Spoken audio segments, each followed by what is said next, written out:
Esdras capítulo 5. Somos servos do Deus do céu e vamos reconstruir o templo. Apesar dos opositores que se levantaram para impedir a reconstrução do templo no capítulo anterior, os profetas Ageu e Zacarias, filho de Ido, profetizaram aos judeus que estavam em Judá e Jerusalém quanto à continuidade da obra. Foi então que Zorobabel e Jeshua começaram de novo a construir a casa de Deus com a ajuda dos profetas.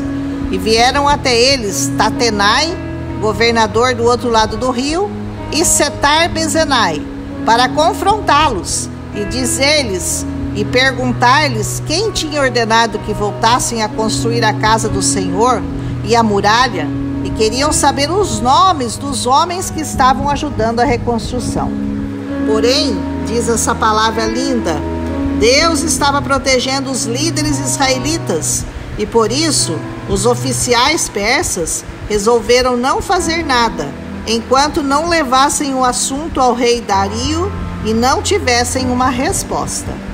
E enviaram um relatório ao rei, expondo a situação e dizendo-lhe que a obra estava indo rápido e que os líderes que reconstruíam o muro e o templo lhes disseram que eles eram servos do Deus Altíssimo e que estavam reconstruindo o templo do grande rei de Israel, que havia sido destruído.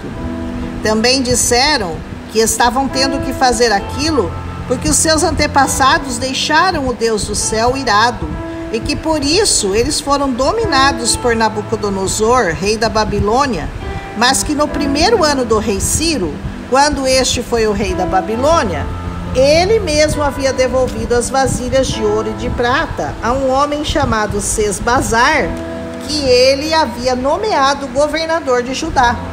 O próprio rei mandou que Sesbazar levasse as peças de volta a Jerusalém e também o mandou reconstruir o templo.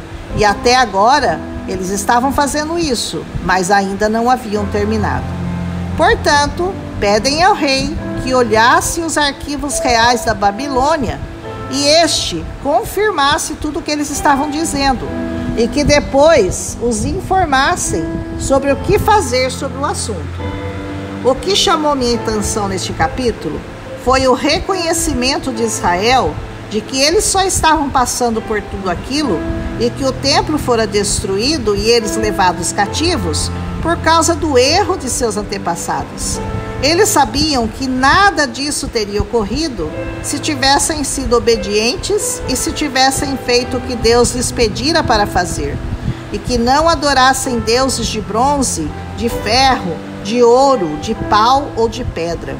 E eles haviam se prostituído com os deuses das nações circunvizinhas. Talvez você entenda que aprendeu muitas coisas erradas em sua vida por causa dos seus antepassados e também adorou falsos deuses. Muitas doenças, guerras e calamidades desta terra, eu tenho certeza disso, teriam sido evitadas pela obediência e fidelidade de todos os povos do mundo ao Senhor. Imagine um mundo povoado de homens como Moisés, ou como Davi, ou como Abraão, ou como Elias, ou como Eliseu, ou como Paulo, ou como Pedro. Vamos fazer melhor que isso. Imagine um mundo cheio de pessoas como Jesus. Será que haveria fome? Não, porque cada um se preocuparia em alimentar o seu próximo. Será que haveria guerras?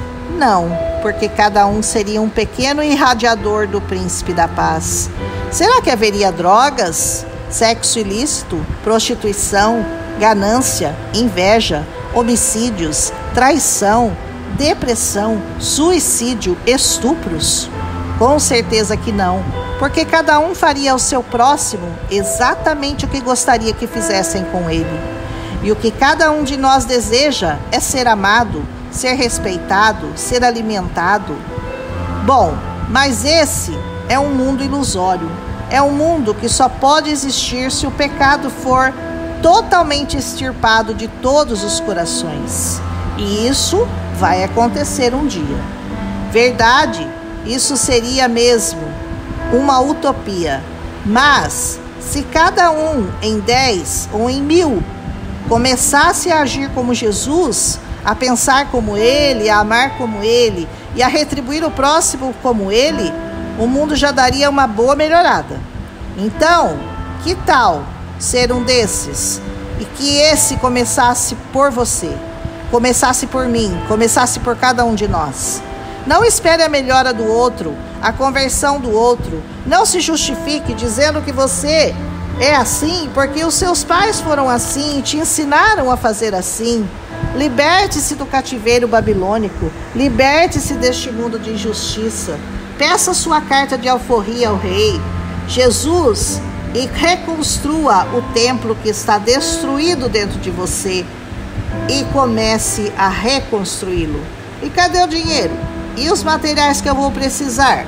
Bom, Deus te dará de graça a espada da justiça, porque você vai precisar dela para guerrear contra os inimigos que se levantarão contra você, no momento que você começar a reconstruir um lugar para ele no seu coração.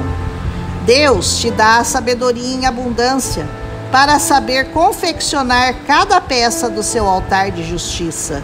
Deus te dá as estratégias para lutar contra as mentiras e as tentações que fatalmente virão contra você, para tentar te enganar e parar a construção.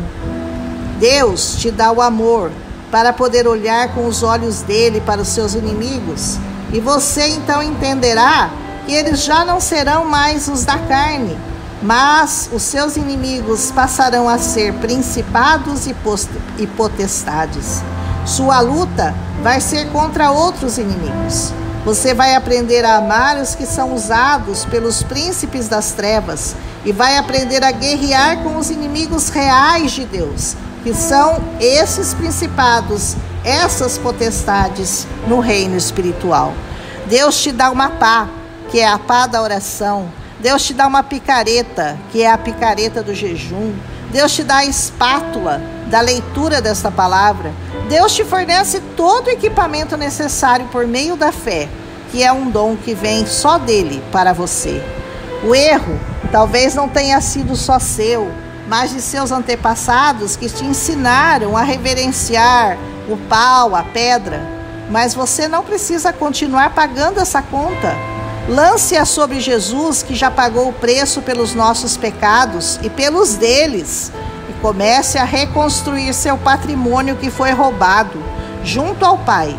E este dará ordens aos construtores e edificadores do reino dele, a te servirem e a te ajudarem. Ninguém consegue deter a obra que o Senhor planejou fazer em você, a não ser você mesmo. Amém? Mãos à obra então, construtores.